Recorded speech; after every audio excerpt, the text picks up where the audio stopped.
La plupart d'entre nous, nous prions seulement le matin lorsque nous nous réveillons et le soir avant de nous coucher. Mais cette vie de prière n'est pas suffisant pour un chrétien qui veut grandir, pour un chrétien qui veut le changement, pour un chrétien qui veut avoir des victoires dans ses combats.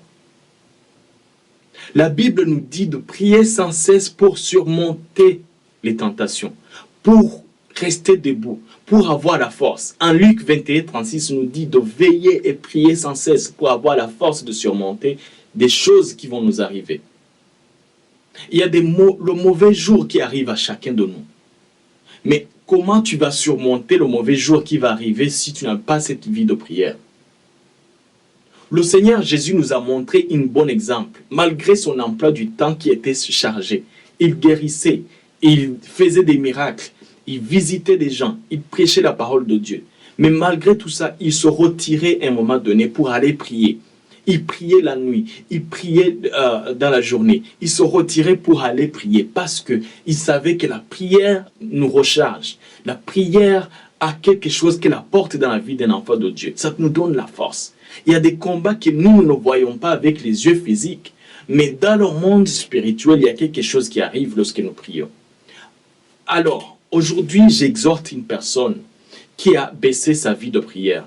Une personne qui ne veut plus lire sa parole de Dieu. Je vais te dire que c'est l'une des stratégies que l'ennemi va utiliser pour t'éloigner de Dieu. Parce que l'une des choses qui nous approche de Dieu, c'est la parole de Dieu et la prière. Augmente le nombre de fois que tu pries par jour. Prends intentionnellement un moment pour Dieu. Dans ta journée, donne-lui le temps. Ne prie pas seulement la nuit avant de dormir parce que tu as peur que quelque chose arrive ou si Jésus vient, il ne va pas te prendre. Non. Il ne faut pas prier par inspiration de la peur.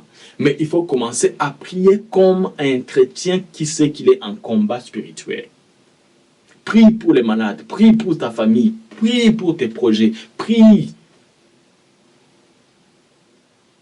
Prier sans cesse, ça ne demande pas qu'on doit s'agenouiller tout le temps et puis aller prier.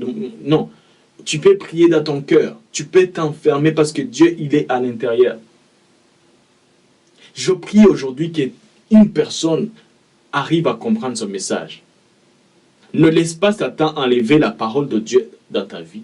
Ne laisse pas Satan enlever la vie de prière dans ta vie. Ne te fie pas seulement à la prière du matin et le soir avant de dormir. Mais trouve aussi dans la journée un moment de prière. Parce qu'il y a des combats qui se passent que tu ne connais pas et que tu ne vois pas. Mais si tu pries ces combats, tu vas gagner ces batailles.